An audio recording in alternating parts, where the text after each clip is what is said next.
Assalamualaikum warahmatullahi wabarakatuh. Kabajamtoota fi jaalatamtoota hordoftoota peejii Saudi Arabiyaa Oromoo community jalatti argamtan hundi keessanuu akkam jirtanii baga jiraattanii guyyaa har'aa waajjira community Itoophiyaa damee Makkatti argamna. Isaan fuulduratti argitan dura taa'aa waajjira community Itoophiyaa damee Makkaa kan ta'an Sheikh Ibrahim Abdooshee wajjin jirra. Dhimmoota tokko tokko kaafnee wajjin marii taasifnaa ibsa bal'aa nuu kennanii keessattuu barreeffama yeroo muraasa dura barreesse wal qabatee gaafiiwwan dhiyaataa jiran namoonni barreeffama sanirraa hubannoon arganne barreeffamni sun yookiin odeeffannoon sun barbaachisaa waan ta'eef qaama dhimma ilaallatu wajjin gaafiiwwan tokko tokko dhiyeessaa fi ibsa bal'aa isaanirraa hin argattanii kana wal qabatee duraan dursee dura taa'aa waajjira community Itoophiyaa damee Makkaa kan ta'an Sheikh Ibrahim Abdooshee galateeffachuu barbaada. Carraa kanaan bilbilee fi odeeffannoo amma gadhiifameen wal qabatee yaadota jiru naa dhiyeessa lammiileef dhiyeessa jennaan hayyamamoo ta'anii argamanii jiranii amma kan argamnu waajjira isaaniitti. Duraan dursee salaamu alaikum warahmatullahi wabarakaatu. Wa alaikum salaam warahmatullahi wabarakatuh. Akkam jirtan? Suduudumaan gara gaafii kiyyaa seenaa beeksisa wayii gadhiisee ture peejii Saudi Arabiyaa Oromoo irratti maddi kiyyallee peejii jiddarraayi fakkeenya odeeffannoo kan kanaan durallee nu qaqqabee jira. Mee beeksisa san dhimma lammiilee Makkaa fi naannawa Makkatti argaman tajaajila ni kenninaa qoonsilaa Jiddaa guyyaa muraasaaf dhufnee tajaajila ni kenninaa jedhee tajaajila saniin mee tajaajila akkamii kennuuf qophaa'ame waajjiruma asiititti tajaajila akkamii kennuu hedama. Bismillahir Rahmanir Rahim. Alhamdulillahi Rabbil Alamin wassalatu wassalamu ala Rasulillah wa ala alihi wa sahbihi wa man wala. Assalamu alaikum warahmatullahi wabarakatuh. Ana kan sunan boleh sekena di Saudi Arabia Oromoo jalatti argama dhufee asitti haala yeroo irratti waliin akka madaalmoo fi carraa naa kennuu keetii fi maqaa kiyyaaf maqaa komunitii Makkaatiin si galteeffachuun barbaada. Kanatti aansuudhaan nuti warri Makkaa fi naannoo isii jiru jiraattonni Makkaa fi naannoo ishiidhaa kumaatamaan lakkaa'amna. Xiqqaatee 30 irraa 40 lammiin keenya hin jira jedhamee tilmaamama. Lammiin keenya yeroo dabreef hanga amma yeroo har'a geenyu kanatti rakkoo adda addaatu mudataa ture. Tajaajila hundaaf asirraa Jidda deemuun dirqama ta'ee argamee jira. Kiiloomeetira 100 asirraa baasii hin taaneef saaxilamaa rakkoo adda addaatiif asirraa Jidda deemee yoo barbaade haajaa isaatti muratee qaba yookaan immoo haajaallee harkaa baddee baasii hin taanellee baasee warri galuuleen hedduudha. Yeroo jijjiiramaa kana osoo hin taane yeroo dabre keessatti yeroo yaanee san keessatti fi yeroo dheeraadhaaf namni sheekota yoo asirraa achi dhaqu konsolaa san yoo nama sheekaa taate warra maqaa biraa kennaniif warra amantatti makanii warra Usaamaa Barlaadee akkasii akkasii jechuudhaan maqaa akkasii qabu.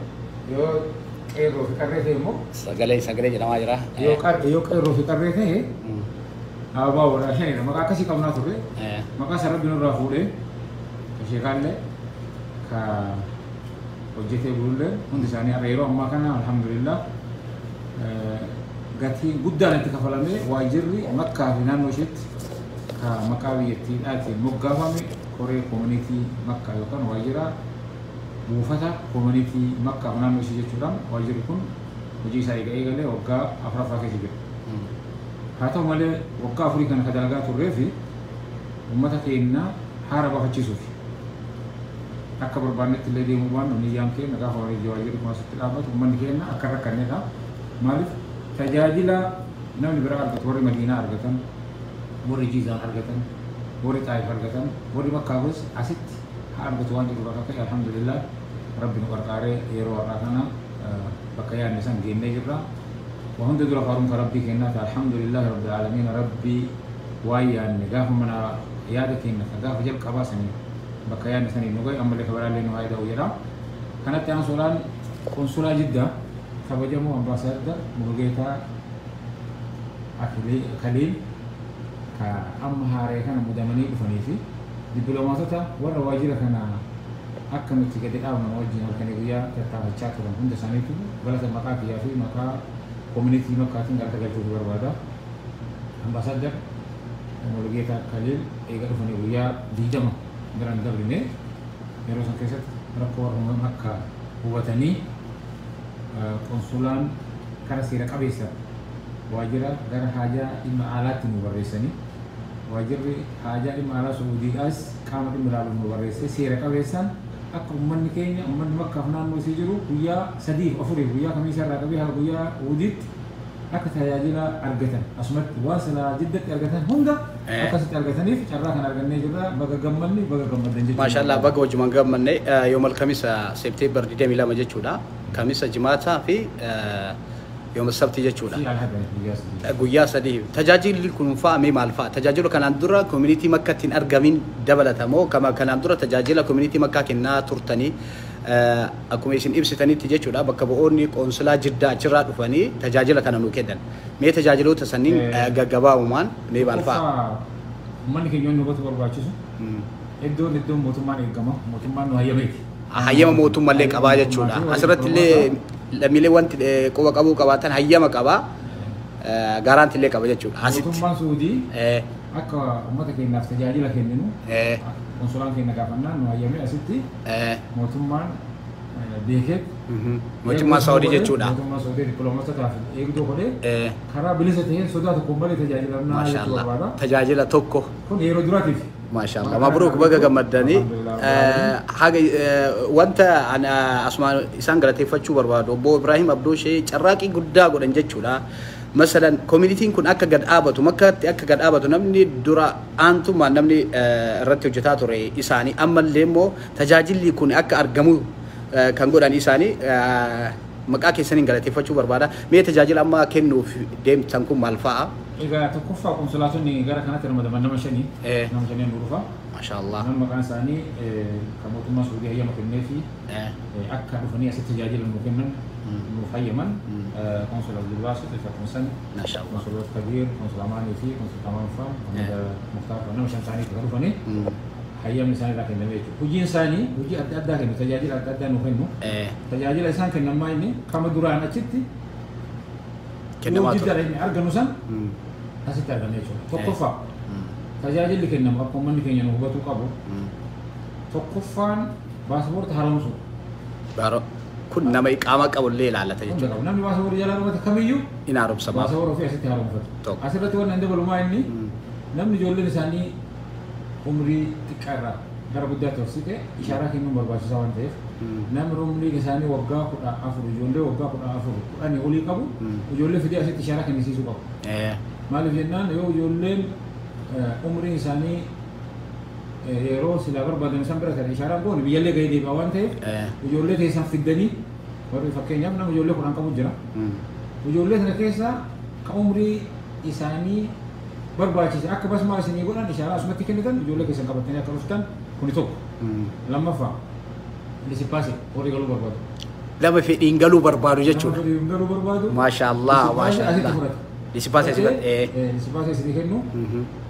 Lisipaase keessan kafaltii barbaachisa kafaltanii nuti qophii xumuree jira gara kennan akka koominiitiitti namni bartuu maal godhuu akka qabu akkamitti akka uummata kan keessummeessinu eessatti akka keessummeessinu akka namni walitti heddummaatee wal dhiibee waliin caccabsine akka namni hin dayfine yoo xiqqaate murwahaa kireeffannee kursii gara dhibbaa olii kireeffannee waan baay'ee addaraasha qopheessine. Tajaajila lisipaasee nama fedhiin gara biyyaa galuu barbaadu Makkaa fi naannawa isaanii jiran. Tayyib. Sadaffaa akkuma beektan kanaan dura mootummaan biyya keenyatti hojii guddaa dalagaa jira. Yeroo jijjiiramaati. Jijjiiramni biyya keessa jiru biyya bakka duraan jiru dura gara fuulduraatti ofuudha asfaaltii galchuu bishaan galchuu mootummaanis jira. Gara tokkoon nama biyya keenya roorrisu ammoo ofirraa deebisuuf lolalleetti jiranii. Jijjiirama kana biyya alaatis haa ga'u jedhanii namni keenya ka seeraan ala biyya alaa keessa jiru ka biyya qabu ka rakkatee biyya bahee akka seera argatu. Seera argatu. Namni tokko yoo beekumtii hin qabne wayita du'e illee wayita jiru illee rakkata. Fakkeenyaaf namni tokko yoo dhibame eenyummaa isaa argachuun ni ulfaata. Eenyummaa isaa tugalmaa.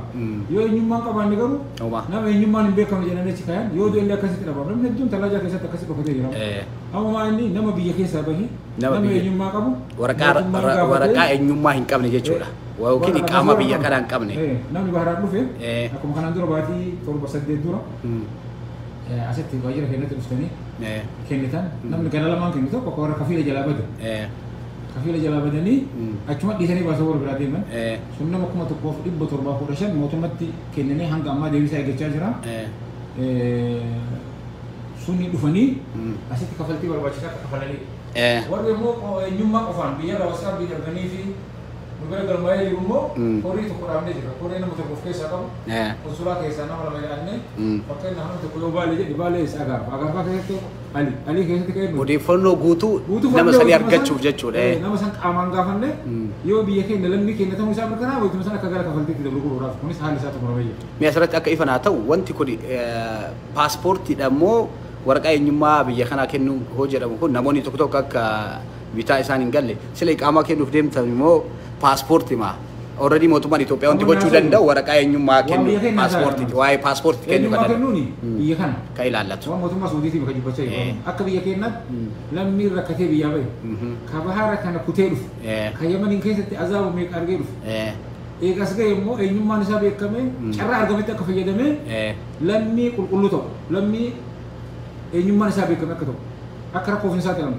Kanaafuu baasii paaspoortii jechuudha. Kennamuun dirqama waan ta'eef achirraa waan dhufeedha jechuudha. Tayyib. Jijjiirama sun akkasillee ga'uudhaaf. Kanaaf carraa kun argamee jechuudha. Argamee jira. Tayyib. Warri biyyaa qabdan kanaan dura dhuftanii nu bira galmooytanii jirtan hundi keessan warri waan kana dhageettan. Carraa kana fayyadamaa. Carraa kanatti akka fayyadamtan nurraa turee jechaa turtan. Baatii torba baatii 8 isin eeggachaa jirtu. Dhiifama obbo Haaji Sheekh Ibrahim. Kanan dura namoonni ji'a 4 ji'a 5 dura birrii 50 kafalaniitiin galmayanii turanii suurallee fidanii turanii mee paaspoortiin isinii bayaa jedhameeti garuu jiddaa kennamaa ture isin maaliif duubatti harkifattan amma hoo tajaajila saniin argatanii rakkoon jiru namoota saniin barbaade namoota amma kanaan dura galmayanii faayilii isin biraa qaban isaanoo isaan barbaanna namni mana barbaajaa jiru isaanii amma nuti wanni isaanii qopheeffannee harka keessa galfannee jirra waraqaa ittiin kafalan qofa fidanii haa dhufan kana fidanii dhufu nuti haga ammaa ta'an turre komiin gara addaatiin gara adda addaa irraa nutti dhiyaataa ture rakkoon konsulaa keessa jiru wal xaxaa ture samtu nun rakkise nuti callisaa takka adda dhalinnee osoo hin gaafatiin galleen beenu amma immoo yeroo isaa dhufe jijjiirama wajjin ambaasaadara yeroo hin dhufe uummanni kun daddafanii argatuu qabu waan jedheef koreen akka nama san qulqulleessu warra baasa warraan biratti kafalasanii fi kabiraas yoo jiraate haaroo illee jechuu haaroo dabalatee jechuudha kanatti akka fayyadamaniif asuma waamicha koo dabarsaa jechuudha. Okay, tajaajila waan hawwatii. Inni biraa kana jennee irraa warri fakkeenyaaf ilmaan qabdan ilmaanitti baasaboora baasuu barbaadan baasaboora haadhaa fi abbaa isaa yoo fiduun isaanii irra jiraatu. Paaspoora yoo paaspoortiin qabaatiin oo. Suuraa haadhaa fi abbaa waan asirratti barreeffame isin jechaa kun gaafa biraati. Ani amma waan asirratti barreeffama kana irraa bahuu hin danda'u. Kana booda waan gaafa nuti ta'a. Baasaboora footokooppii haadhaa fi abbaa sartifikeetii mucaan itti dhalate waraqaa ragaa kan dhaloota kana waraqaa ragaa kaafima kana qabatee dhufu sarara jiraata.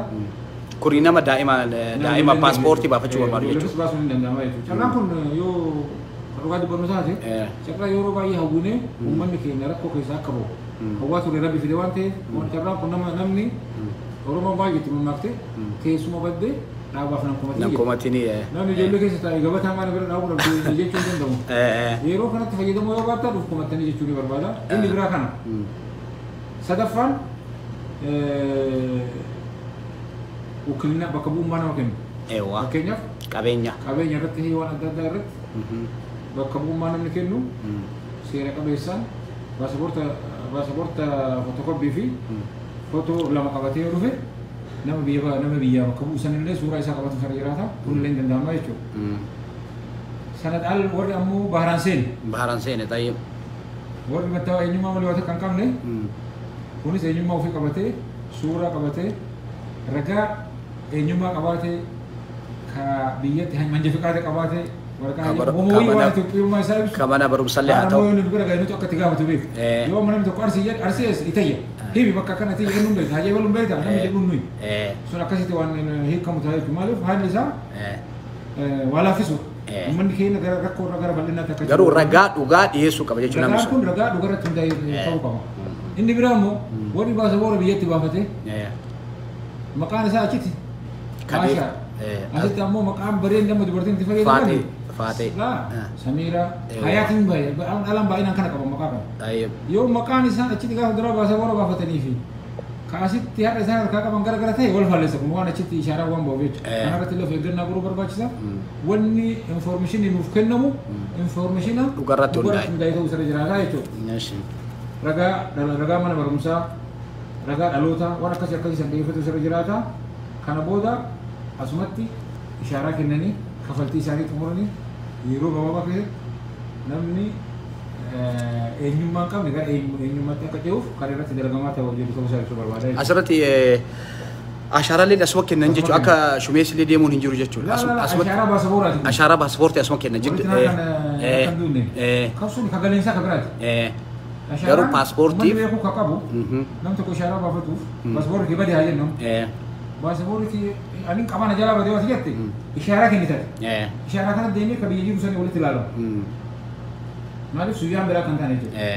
Anak Isyarat li asma kenna ni jechuu. Isyaaraan kun yoo isin eegale ka paaspoortii eeguu paaspoortii baafachan. Yaayyo. Kanaaf kammoo kashumeessi sun ka gaafa galeensaati. Sun warra nama galchu. طيب. طيب أسرت نموت في إنجلو بربادن هو أما فكينيا نموتني بقى إنه قالوا بربانا جل باسبورت اللي إنكاباني لسي باس اللي إنكاباني قالوا بربانا وروتا جران بقى توجرا إنسان هو. إني ما في فداني. إني ما هو جرا وما يبصق وناف نموتني. ما توك أبي يا جتشو. سورة كاسني أرجو. يوكان. وركارا كاتيمبر. ومتو كوي يوكان هيا ما كونكولاتا. namni Itoophiyaa ummaa tokko kana qofatti gayaa miti warreen dhaabbatee jiru isin jedhee jira tajaajila kana kennaa turtan namoota dhukkubsatu qofaa fi amma hunduu namni galuu barbaadu hin keessumeessitan jechuudha aywa tayyib wallahi hangaafi kiyya already gabaabsee kanuma fakkaata galatooma mee asirratti waan dabaluu barbaadan namoonni amma fakkeenyaaf dalagarra jiranii irra caalaan isaa fayyada beeksisa kanarraa ka fayyadamu dubartoonni immoo dalagarra jiranii isaaniif dhaamsa maalii dhaamsanii yeroo baay'ee immoo bilbilaan gaafiiwwan gara Saudi Arabiyaa Oromoo communitytti gaafiiwwan akkanaa kun baay'ee dhiyaataa ture garuu alhamdulillah amma deebii arganne isaanoo akka dhufanii fayyadaman odeeffannoon kun akka wal gayu fi yaada dabalataa yoo qabaatan carraa isinii galu. Carraa lama deemu. Uummanni kun yoo ammas dhufee bakka kanatti fayyadamuu baate jidda dhaquuf dirqama. Jiddatti illee tajaajilli kun yookiin hin kennamu ta'a yeroo qaba. Amma yeroodhaaf kun carraa kanatti rakkattanillee nuti yoo rabbi fedhe akka isaan hojii isaanii irraa hin gaaga'amne koree keenya mari'achiisne warroota ispeeshaal keezii qaban fakkeenyaaf akkaataa itti keessummeessan koree wajjin dubbannaa haga dandeenye wal qarqaarra yoo abbaan iyya firri namaa baha hedduu namni rakkoof saaxilamu dubartiin. Dubartiin saaxilamtu hedduudha bakka dalagattis humnaas hin qabdu dhiirti illee isin nyaatti kuunsi fuudha jedhee itti taphata humbilli bira kaatee oolu. Namni akka dubartiitti miidhamin jiru kanaaf isin carraa kanaaf dabarsitanii rakkoo biraatiif akka hin saaxilamne tayyaa kanatti akka fayyadamtan dhaamsa koo dabarsuu barbaada. Tayyib dhumarratti waan jechuu barbaadame namoonni baay'ee yoguu waa barreessu odeeffannoo kennuufillee ammallee liivii kanarratti illee jechuudha gaafiiwwan dhimma lammiilee mana hidhaa jiranii hinka yeroo hunda jechuudha. Hundi keenya odeeffannoo qabnu haga danda'amne biraan gahaa turre mee sanarratti odeeffannoo qabdan akka community makkaatiitti yookiin akka nama tokkootitti gabaabumatti odeeffannoo qabdan waa'ee lammiilee mana hidhaa jiranii already yeroo nama dhaabbatee jira kan wajjin quba qabnu warroonni dhimmi kun isaan laalu immoo qaama mootummaati mootummaa biyyattiitii fi warra konsulaata warra kana deebi an akka nama tokkootti akkuma beektan biyyi teenya gaaga'amaa jirti biyyi teenya waraana jirti diinaan weeraramaa jirti namni kufee cabee kufee ka'aa jira qabsoodha manni lammii keenya mana hidhaa keessa jiran warra saba amaaraa fi saba Tigiree biyyi isaanii sukkulola qabdu waan ta'eef haala mijeessu natti fakkaata akkaan kamillee akka dhuunfaatti kan dubbatu barbaadu rakkoon isaanii rakkoo warra mana hidhaa jiru nama miti warri ijoollee waan beeku nama fakkaata maaliif tokkoffaa warri baatii jara tajaajila achitti kennaafii ture biyyarra ergamee murni tokko isaan galchaa ture nama 72 ol akka galan nama koo qaba nama hafe kan ammoo isaan dhibee kanaaf rakkoo kana qaamaan duraan dhagaa turani amma ammoo argaa turan isaan illee galanii hin callisanii mootummaallee lammii ofiitiif irra dalagaa jira malee waan eeggatu waan akkanatti dhiistuu miti أبساني إيجادا أكدروا أجروا هنترو عبدين هنجرا أكو أنتو كنا قويا بورفتان كسنين هنجرو تكو كنا ما يقول رب كنا ما يقول رب دعائي بتشوف عبدي كوتا تشوف أبو لا يرو جبابا في سمو كنا تجمع وفي جيكنا هذا دوران أمتني يرو جبابا كذي تري مكاننا تيام بول غيرتين كاسنام يرو ده بيرم بس هذا روجينس إن مكاننا بني سورة إسحاق اللي كانوا مونجي ناني موتو مارد دلقا جرا ديبي ساكي إيجادا يرو إن شاء الله ربي سين فرجان ولي فرجان سين كفامي تكاي دامه ولي هيرامه kami kini toko hida aja yo sini acit dalam tan kami kini nasi moda ada kun amo mana tu hida aja rakati abba orang dan kaki orang dan kagak dibayar kada dia mungkam isini orang mana hida kasih irtan motum bang ko basin kabdi kamu tu bang kami rabbi mali kamana tidak begitu pakai nama mungkin yo tak ada kat mobil itu arbe yo suni dete presiden kate giga singkau tu shumai sirate shumai sirat aci isin bas makan dulu. Malu nang negalan jadi itu, alhamdulillah. Acina belbelani, nabi cakap dia akan jadi ni negar tadi galing kamu. Dari kana jauh lihat kedua jadi ubulai titik tuan dan dia tiap kali na nasi miti dia bisa ni makan. Alhamdulillah nabi belbelani, okay, farame malah tiada fikir. Ikamat dia kau sih. Masya Allah. Fuda berarti dia bisa. Nuti. Aku lamile berat abad tenja cuan. Hom nak kena orang sini orang dan baru beratan, iftar beratan, dia akan dia cundan dia dulu. Tok kau segala sini tahu. Dirka makam nawante lamma famu motum manle isi ko bakaw fala barbada di namale isi walla la fimit hala tasgabi biyati wal qabati inshallah du'a go chuda biyati biya ofiti du'a go chu biya motum ojilen abachun dirqama asrat 20 obachu qaba motum ojin abachu yechun de gara party tawmit bi ho nagenya qabe nuhu asinaga argachu qabna nagenya dabu biyyatti wal qabatee amma ijoolleen hidhaa jirtu kadhaabate inshallah yeroo gabaabaa keessatti ni eegalama kuni ajanni ka darbu mootummaa Itoophiyaa irratti imbaasileen irratti hojjetaa jira kana galatooma okay inni biraammoo mee rakkoo dhuunfaa jechuun namoonni mana xalabaatitti jiran maallaqee doon kafalamiin rakkoo adda addaa namoota irra gahaa jiru jechuudha manduuba hin qabdan akka atitti akka jiddaatti illee hin jira wanti san mee wantoota furamantu amma fakkeenyaaf wantoota akkasii na bira gaheetiin ani inform godhee jiddaatti illee ka furame baay'ee jira wanta akkasii san isin hordofin taasistanii miti lammiilee rakkinna dhuunfarra jiran jechuudha. Wallahi dhugaa dubbachuudhaaf namni keenya dura bakka maratti namni tokkoon fakkeenya yoo fudhannem mucayyoo gokka saddeet umraan dhufte mucayyoo yaamaara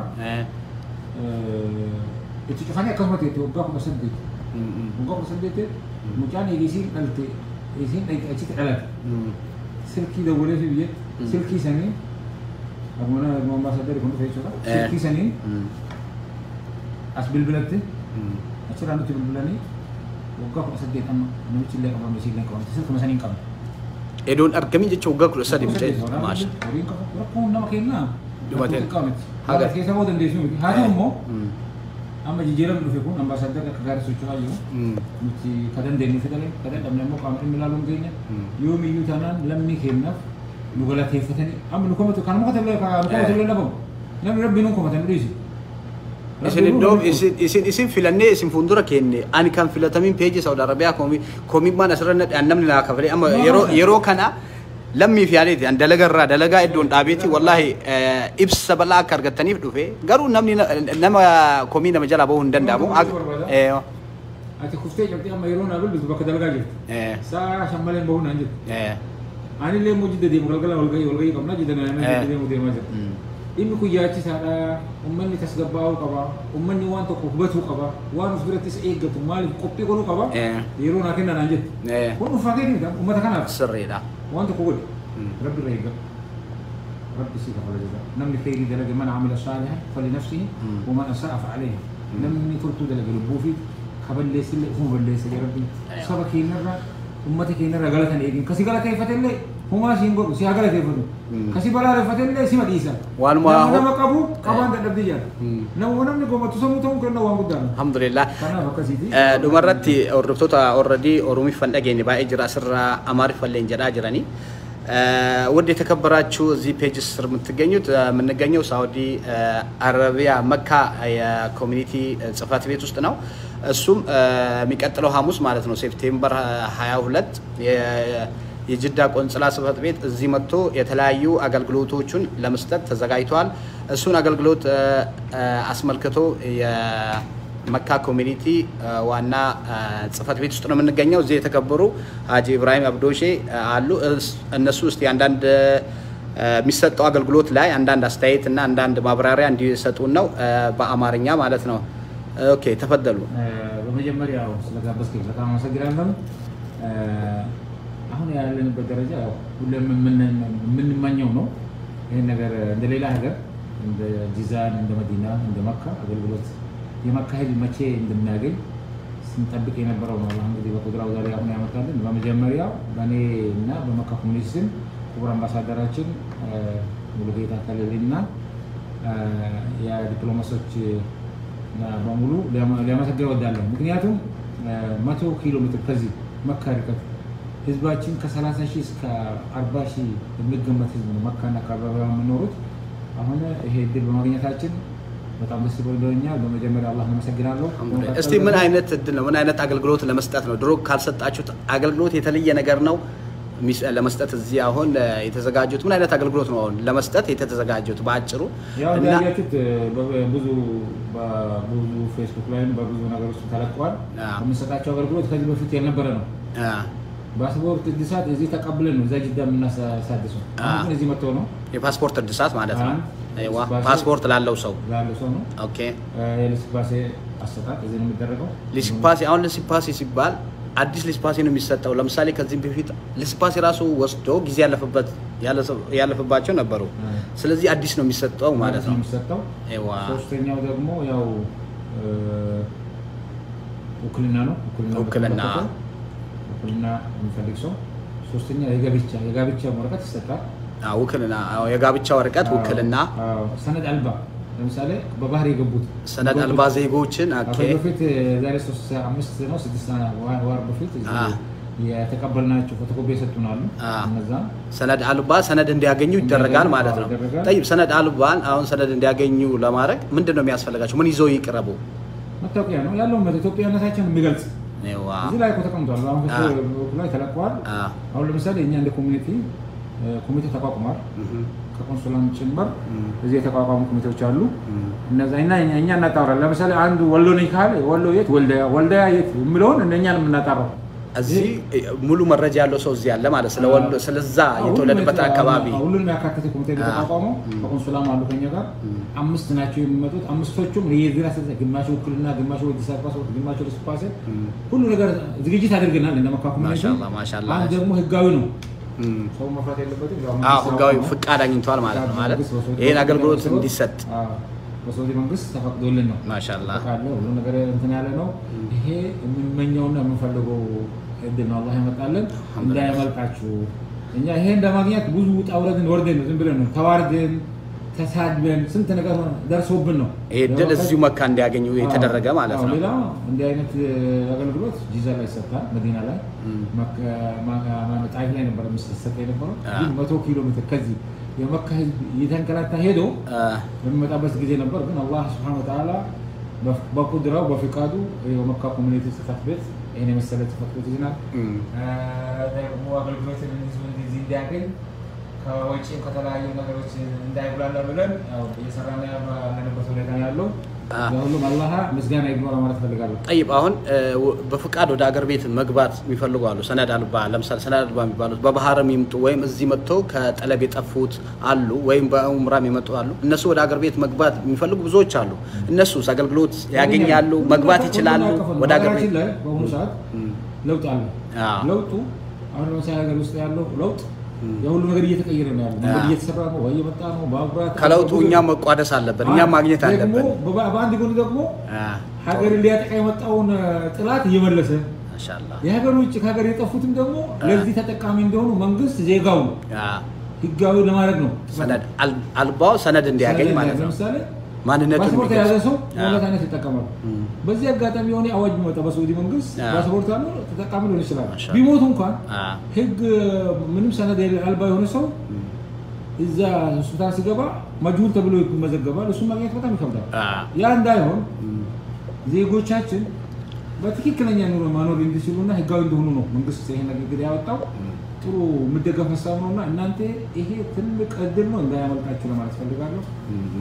ይሄ ነው አንተንም በደረክልኝ አቀባው بنينا بمكة كوميونيتي سيم اللي مسجلين ودال جزاك الله خير خلاص ሁላችሁም እናመሰግናለን ሀጂ ኢብራሂም አብዶሽ የመካ ጽፈት ቤት ዋና ለሰጡን ማብራሪያ ኢንሻአላህ እናመሰግናለን በቀረው የተለያየ ፔጆች ላይ ይለጠፋል ማለት ተለጥፏል ከዛ መጣችሁ እንድትቋደሱ እንላለን የቀረ ነገር መጨረሻ ላይ የምታስተላልፉ መልእክት ካለ ሀገራችን ሰላም ያድርግልን አሜን አሜን እኛ ከሀገር ከናት ከሃይማኖት ከዲን መደራደር አንችልም እናት ከናት በላይ የለም ከሀገሩ በላይ የለም ከዲን በላይ የለም ስለዚህ ለዚህ የሚያስፈልገን ትልቁ ነገር ያለነው ወከላይ ነው ዱዓ ማድረግ ነው ሀገራችን ሰላም ያድርግልን አሜን አሜን ሀገራችን አንድነታችን ያላህ ያጠናክርልን አሜን የጀመርነውን ውጤት እንድናሳካ አላህ ያድርግልን አሜን ለማለት ነው እንግዲህ يوم الخميس እንድንገናኝ የሚመጣው ሐሙስ ነው ይሄ ቀን ይሄ እድል የሚቆየው ለ3 ቀን ነው